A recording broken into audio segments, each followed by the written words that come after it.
And we're COMP100, and it's week 3, lesson 3, part 3, I think it is, part 3. And we're going to do a little bit of testing right now. So here's where we go. Here's the first question in your test. And you're going to join me here, right, as I make this live.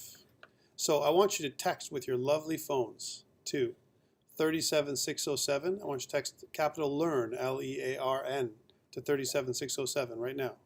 If you don't have a phone, you can go to this website called polev.com/learn if you don't have a phone. And the question is, machine language is expressed as a series of ones and zeros. A for true, B for false. True. Right? So you're going to have to respond when you see the thing. There it is. Here's my instant response. I got one response and it's true.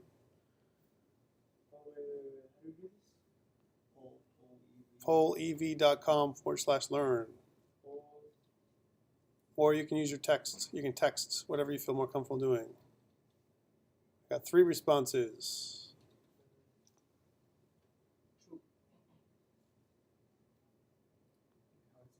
I got 4 responses. I got one more person who has not responded yet. Okay, no problem. Yeah, it's right up there. Look, take a look up here. Machine language is expressed as a series of ones and zeros. A for true, B for false. Okay, good. You guys all got that right. I'm going to go to the next question. There's 3 of these. This is the first question that's going to be on your test when we have a test. Here's the second one. A bit longer. A blank programming language allows you to use vocabulary of reasonable terms such as read, write, or add instead of a sequence of on-off switches that perform these tasks. So what kind of programming language? A high-level language. B, machine-level language. C, low-level language. D, switch-level language.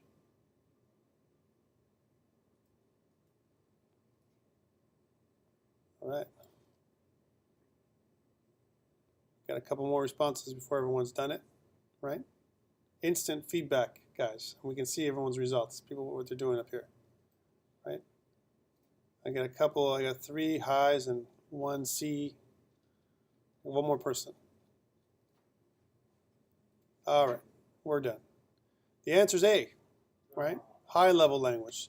A high-level programming language allows you to use a vocabulary of reasonable terms. Remember I said like it's something that's friendly terms like read, write, or add instead of the sequence of on-off switches that perform these tasks like zeros and ones, right? So high-level language.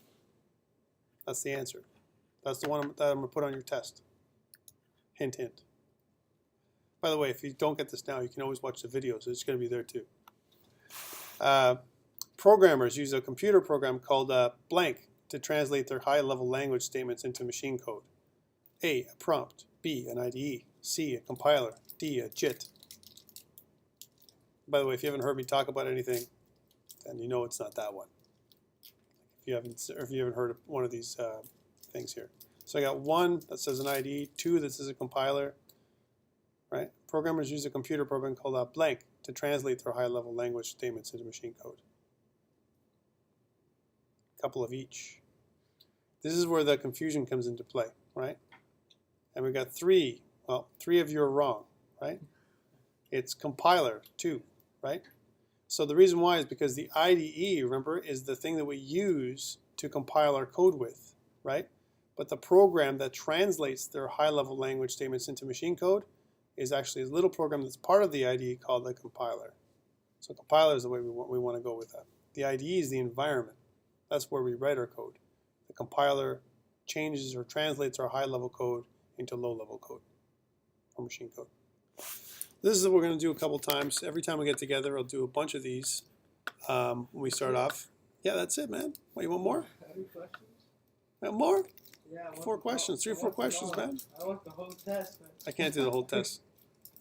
And besides, we're going to give more and more as we go on. I don't want to bore the crap out of you with too many of these trues and false and multiple choice.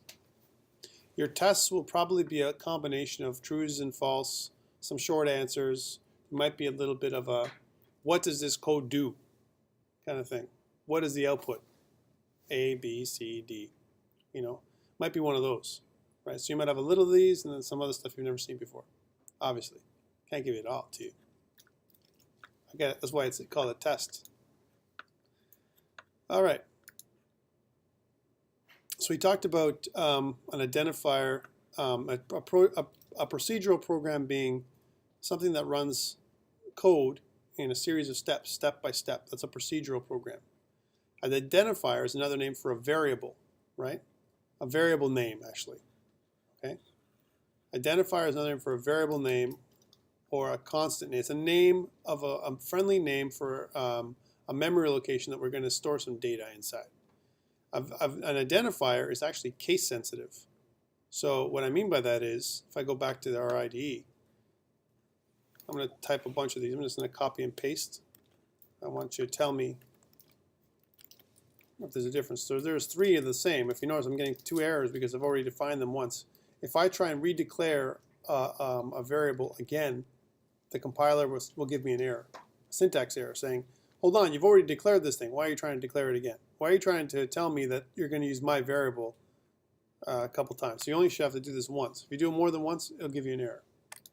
So here's my string. How about my string, right? And how about my string? And how about, hold on a second, a couple more times here. How about this one, my string?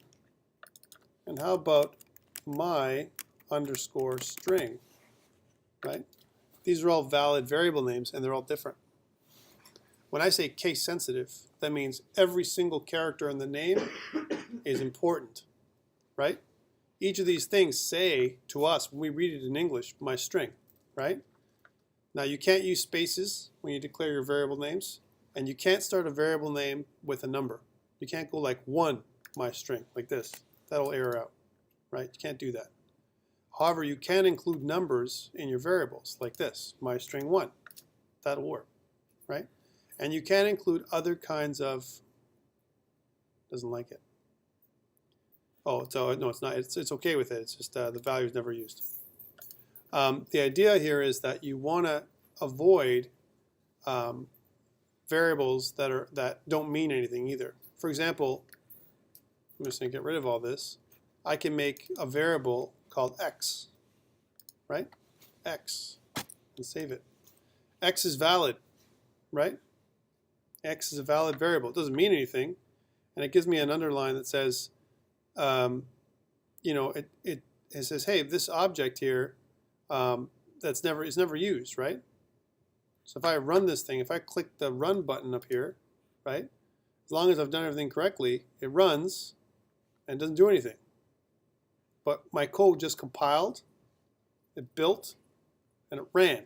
Running the code means it goes through that one operation. Now, all it did was say, take hello world and assign it to X.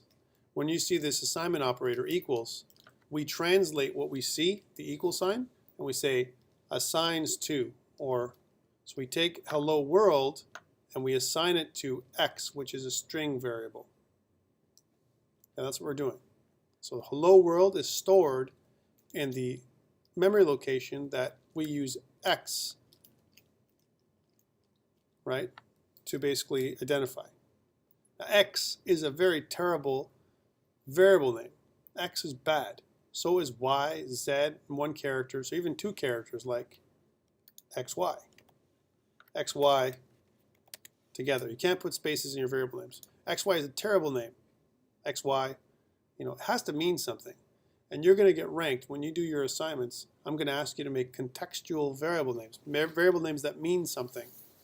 Like if I'm going to store hello world, maybe I'm going to call my variable welcome string. A welcome string, right?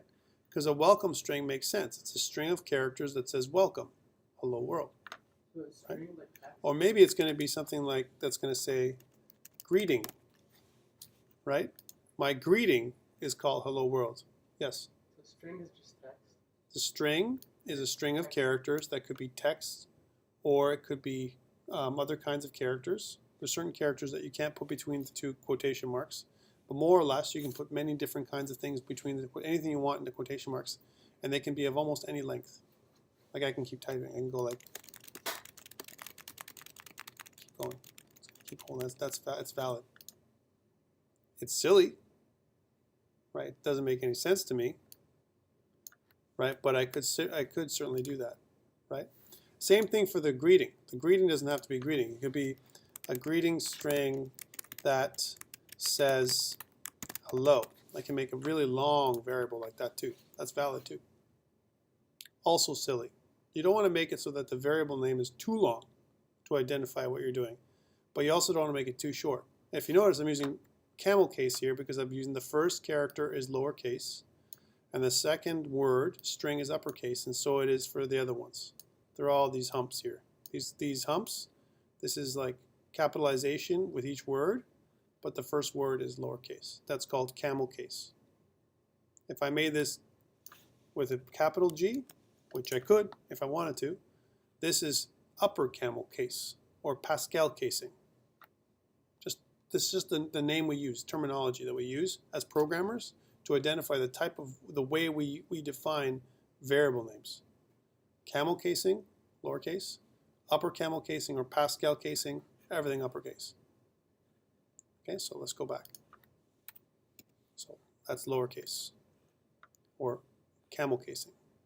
So this is a perfectly valid identifier, a variable name, right? Because it's contextual, greeting string that says hello, so we know what it is, right? It's a little long. Maybe what we can also call this, instead of greeting string, hello string, right? A hello string, or even a hello world string, right? I put string at the end so we know it's what type of variable it is. You don't have to do that. You could also just make it called hello. All valid, right? And if you notice, I don't have a capital there because I only have one word in my variable. If I had two words, the second word would be capitalized. Make sense? So when we talk identifiers, going back to this first slide here, we mean a word, a common word that makes sense to us, that's human readable, that's contextual, not X or Y.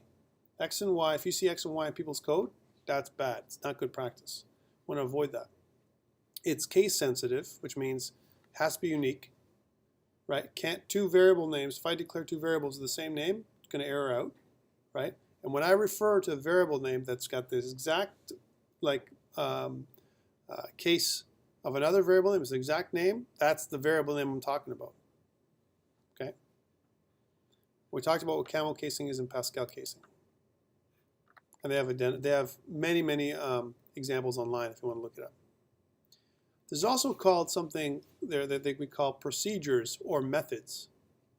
They're also called functions in other languages. That's where we have a code block, right? This is a code block. Remember anything between these parentheses, these curly braces, with a name in front of it. Here's the name for this code block. It's called main. This code block is called main. This code block is called program. This code block is called COMP100 lesson 3, right? Each code block, right, is named typically. And this one, when you see code blocks like this is called a method. In C# and higher level languages, we call all functions like this, right, a method. And we can differentiate between a method and a command line. This is a line, right, of code. And if you notice, this line of code inside this code block, which is part of this method, the method has a name, main. It also has other things here, like for example, string, args, and it also has these parentheses here, and it has a couple of other names here, static and void. And those static and void are just modifiers for the name, for the method. It tells me that static tells me that I don't have to instantiate it. Don't worry about what that means right now. Void says I'm not returning anything. Don't worry about that either. So it tells me what type of method this is. And I also have a bunch of these statements here. Using system collection, using text, using threading tasks. Don't worry about this. What I'm doing here is I'm saying take the external libraries, because there's a bunch of libraries of code. It's already been pre-written for me, right? That's part of C#, the C# language. I want you to include, computer, these 1, 2, 3, 4, 5 different libraries of code when I compile my program. So it's not just, I don't just want to include these lines here, right? I want to include other code that we can't even see. It's almost like I'm making a reference to include other code, other lines of code that we can't see right now, because I need that code to run my code. For now, don't worry about it, but we need those statements. Just assume that when you say usings, those using statements are things that we need to run my code. Okay? What I don't need is this. I don't need this string args, because I'm not passing anything into my main. So this is perfectly fine. So let's erase that. If you see string args, take that away for now. Okay, so it should look like this. And we're going to leave our string, we're going to change this thing to finally leave it at hello string. Right? Our hello string, which is hello world. That's our identifier name. Our variable name is called hello string. Inside of our main method, which is this, that names this code block. This code block is named main, right? Inside this main method is a line of a command that we're going to execute. When I say execute, it means run. It's going to run or trigger, right? Whenever I click this program, this button up here, it's going to run. The machine is going to consume it. It's going to take this. The compiler is going to interpret what I mean, right? It's going to store these characters that make up hello world with the exclamation mark and put them into a memory location that's going to be, there's a friendly name for that memory location called hello string. I'm going to keep repeating myself over and over until you hear enough times. And then it's going to be part of our language. Right? We have to develop our language as developers to understand. When I say one thing, you know what I mean. If you don't understand what I mean, tell me. I don't know what you mean when you say method. When I say method, it means it's going to be a function or a procedure, a subroutine. There's many names for it. It's a named code block. That's the best way to think about it. A block of code. And this block only has one line. Right? I can have many lines, as many lines as I want in a code block, within reason. If it gets too many lines of code, it becomes hard to read and hard to understand, right? And sometimes we have to look through a lot of lines of code in a single code block. And sometimes we have many code blocks inside other code blocks. They're nested inside, like many levels. Sorry? Yeah, there is. This open, and then if that makes one, and then another one's open beside it, and the third one's open. Correct. So this main method is nested within the program class, which is nested within the namespace. Right? So one is inside the other, almost like containers. Like I said, if you think about this as a box, the COMP100 Lesson 3 namespace box, inside that box is a program box, class program, and inside that box is a method, and inside the method there's one command, there's one little line of code that tells me to do something. Take hello world and store it inside this hello string variable. Yes? For the hello string, why is the last letter underlined? Right? Don't worry about that right now. If I run it, right, as an example, it runs nice. If it gave me an error, right, it would error out, it would tell me there's an error. Don't worry about that right now. Right now, all it is saying, hey, I don't understand. It says rename hello to hello string, rename with preview. It just gives me different options to rename this thing. Okay, I'm saving everything. I'm going back to my PowerPoint. So procedures or methods are named code blocks, logical units, that's what it says here, that group individual operations or lines of code used in a computer program. We call the method or invoke them by calling them from other places, other procedure or method.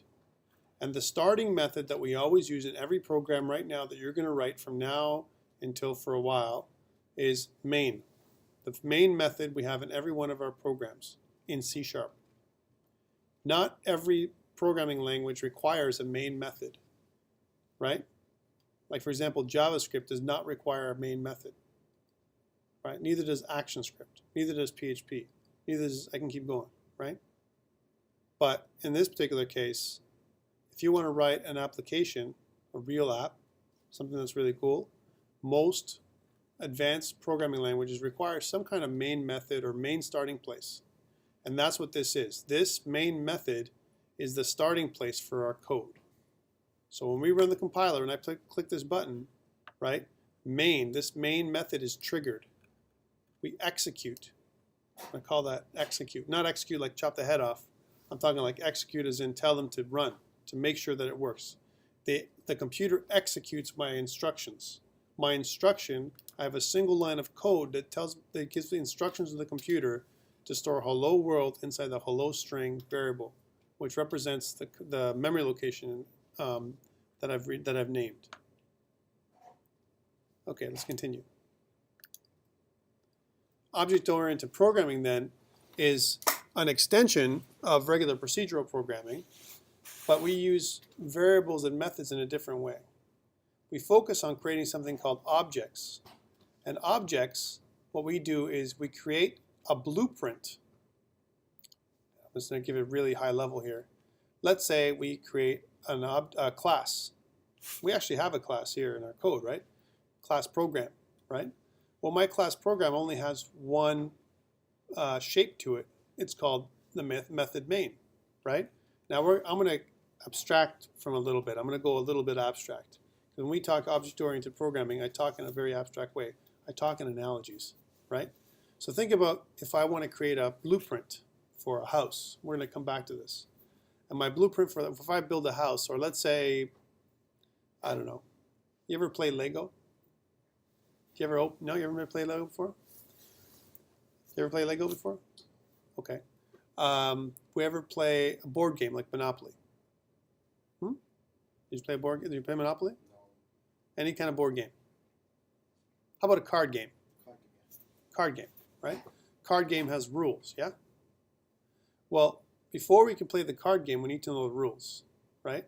And every card game uses a set of cards, the same set of cards over and over again, right? The cards themselves, the different shapes on them, right? And we look at the card shapes and we go, okay, this heart, 3 of hearts, right, is greater value than a 2 of hearts, let's just say, right? And we put the shapes in different patterns to create the game. The game has rules. Well, just like a game has rules, so too does this program that we're talking about, this blueprint. I'm going to create a pattern, right? And from that pattern, I'm going to tell the program that I'm going to build different new objects, physical objects from this pattern. Think about ourselves. You live in a house or an apartment, right? The house or apartment you live in right now has a blueprint, a plan for how I'm going to build this big apartment building or house, right?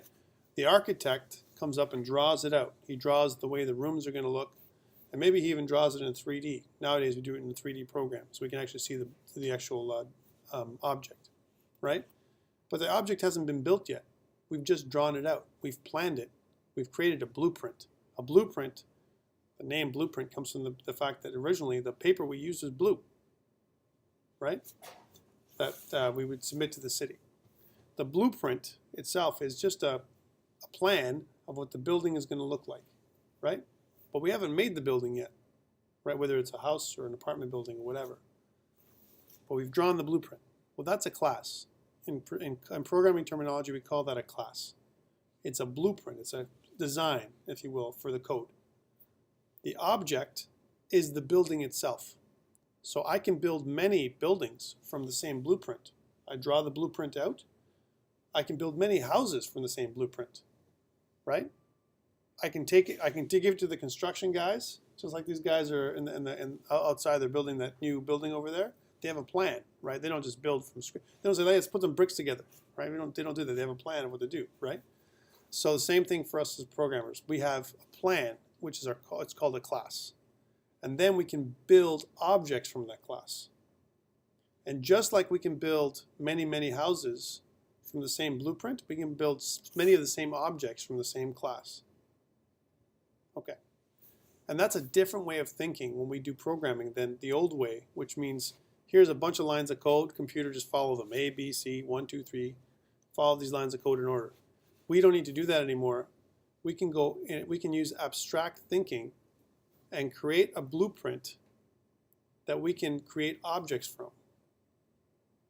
Right? That's what we can do. We can do that when we do object-oriented programming. It's a methodology. It's a way of doing things, right? And there's some rules around how we do it. So objects are like concrete, real objects in the real world, right? They have their own properties and behaviors, right? Like for example, if we built a car class, we have a blueprint for the car, right? All cars have a lot of some things in common. Like they have wheels, right? They all have wheels, every car. Most of them have 4 wheels, but in some parts of the world they have 3, right? They have some car, like in Greece where I come from, they have these little cars that are like kind of a mix between a bike and a car. They have a wheel in the front, right, and 2 wheels in the back, 3 wheels. And normally they have like 4, most cars. When we go to trucks, they can have many more wheels, up to 18 or 30 wheels, right? So, but they all have wheels. Cars have wheels. So wheels, the number of wheels, if I made a variable for the car class, I could say num wheels, or number of wheels even if I wanted to go there. And I can assign a value to that variable. So like 2 wheels, 4 wheels. 4 wheels. Number of wheels is equal to 4, an integer, right? If I was going to create a car class, right? Cars also have other properties like color. That's a property. Maybe my favorite car, maybe it's going to be a red car. I'm just saying, right? And maybe your favorite car is going to be a white car. Maybe we even have the same kind of car. Maybe your car is a Honda and my car is a Honda. That's a make. That's another property or a model, right? So my make is a Honda. My model might be a Civic, right? My color, maybe it's going to be red or white or whatever. And then I have other properties. All these properties are part of my blueprint, right? I have make, I have model, I have a color, I have number of wheels, I have other issues. I have other things too. How big my engine is, you know, maybe I have a 4-liter engine or a 2-liter engine. Other specifications for the car, right? But I haven't made the car yet. I've just written it down. That's the class. Until I create the car, I send it to the factory to make it. As an example, the car has never been made, and we call that it has never been instantiated. The word instantiate means I've breathed life into the car. I've created the car from my blueprint, right? And that's a different way of thinking, like I said, than procedural programming. We create the blueprint here, and then we make it. And the objects, we can use them over and over again. I'm not going to go into too much detail than that. That's enough, because your brain is going to explode when I say this kind of stuff too much, especially when you say, take this and now make it work in Visual C#. You're like, well, I don't know what you're talking about, right? Unless you've done it. And even more advanced programmers, for many years, a lot of programmers who are very skilled and understood procedural programming couldn't wrap their minds around object-oriented programming. It was a different way of thinking. So again, when we take an object-oriented approach, it means we have to talk about what objects we're going to create before we make them. By making classes. We're not going to get to classes and objects until programming 2, so don't worry about that. I'm talking about them now, so you know the difference between procedural programming and object-oriented programming. We have to know that. So again, originally there was 2 types of applications. Sometimes people made computer simulations to kind of mimic the real world, and other times it made graphic user interfaces, or GUIs, that would create a graphic environment. For example, a game is a good example of a graphic user interface, right? A user interface is any way that we can kind of connect with a computer. Today, like I said, Microsoft created this new, HoloLens thing where you can put this visor on top of your eyes and see these holographic images in space. This came out with it today, right? They probably won't come out with it physically until next year or someplace like that for Windows 10, but they've come out with it. They've developed the technology where you put a visor on or a pair of glasses, just like Google Glass, and you can see, digital images in your vision, right? Kind of neat, right? How successful will it be? Who knows? But right now, that's what they've created, right? So graphic user interfaces and computer simulations. Well, scientists used to use computers to say, well, I really want to make these complex calculations, but it's going to take me way too long to make these calculations over and over again. For example, I want to know the exact location that this missile is going to fly. When I launch the missile at this particular speed and angle, taking into account the airspeed and the gravity and blah, blah, blah, right? I can add a bunch of these other things. I want to know how far and exactly where it's going to land on the Earth. Also, we have to take account the Earth's rotation and the magnetic field in certain areas and blah, blah, blah, blah, blah. I keep going on and on, right? Well, computers are really good at that. They can take all these different factors and they can make some really complex calculations. And the things that would take us days and days to calculate, it can calculate in seconds, right? So computer simulations is one of the real reasons why we made apps. Applications at the time is what they were called. And graphic user interfaces was some way of interacting, like a paint program. We want to digitally paint something, that's a graphic user interface. I play a game, like a card game online, like solitaire, that's a graphic user interface. Let's talk about a little bit more about object-oriented programming language a little bit. So we have classes, we have objects, we have something else called encapsulation, interfaces, inheritance, and polymorphism. These are all terms that you're going to hear. I know you guys are melting again. These are all terms you're going to hear over and over again. It's like you're reading a book, right? Classes, like I said, are the blueprint. Objects is what are made from classes. And the idea of encapsulation is almost like, I don't need you to know how to make a car, to drive a car. You don't know, we don't know how the car drives. When I put my foot down on the accelerator, I just know that it goes, right? We don't know the inner workings of the car. No one really knows the inner workings of the car, not really. Sure, we know that there's an engine, there might be a carburetor, some of the older cars, there might be fuel injection, all this kind of stuff we've heard about, but we don't really know how it works. So too, most programmers don't really know the inner workings of classes and objects that they use. They know it's there. Sometimes there's these built-in objects we can use, built-in commands that we can execute. But we don't know what the commands are in the background. And you know what? We don't care, right? We just want to use it. So that's the idea of encapsulation or information hiding. We don't need them to know. We are on a need-to-know basis. Anything we need to know is exposed to us. Everything else we don't need to know is hidden from us. In the same way the real world works. We don't really know how this building was built. We don't know how much insulation is in here or not. We don't know how much volume of air passes through the building every day to heat and cool it. We don't know.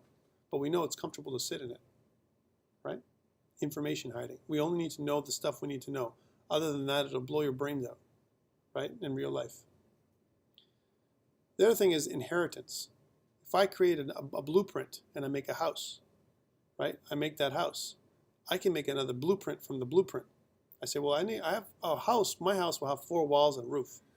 And then someone says, well, I like your idea of your 4 walls and a roof, and I'm going to make another house based off your house, but my house is going to have 4 walls and a roof and a garage.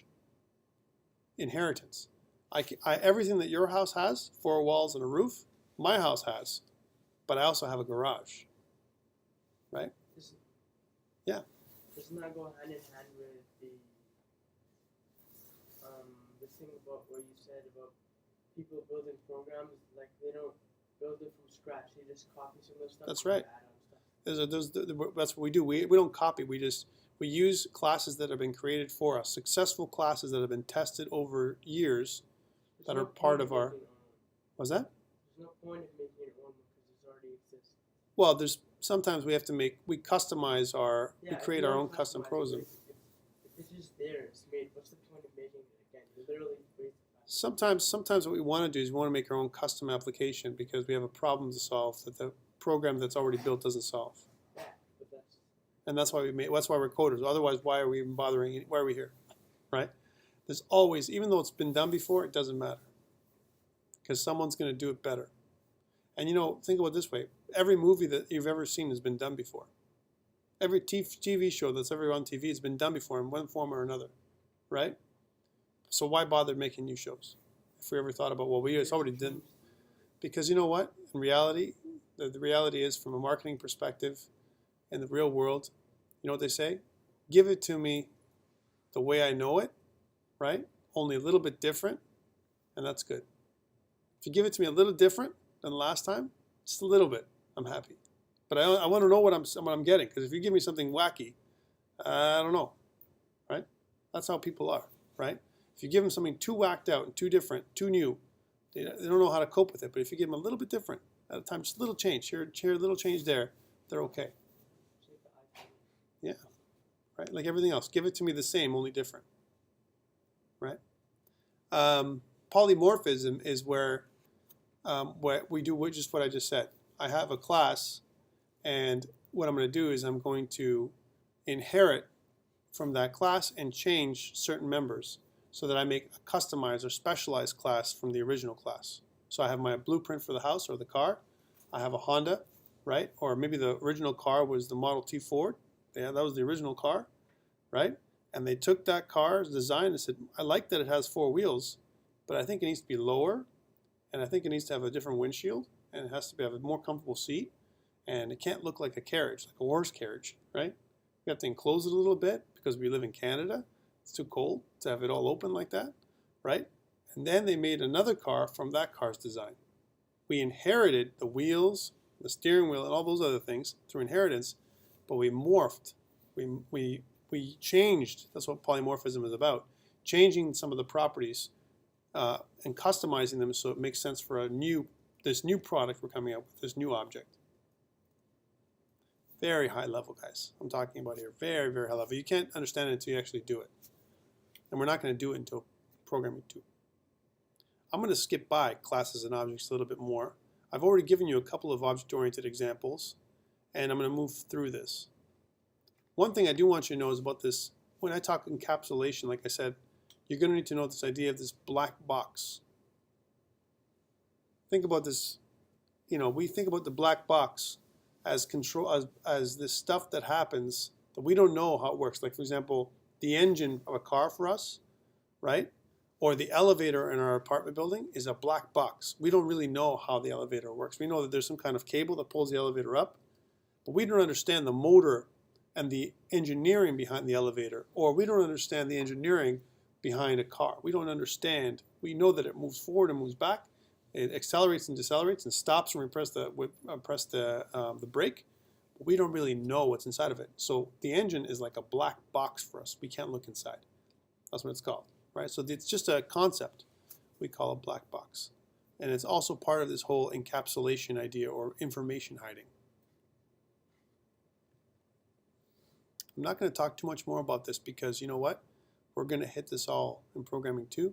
I just wanted to kind of high level scratch the surface with it. I'm going to stop there, the recording, and then we're going to go to the next one. We'll take a 5-minute break. This is like the last hour. I've talked my brains out.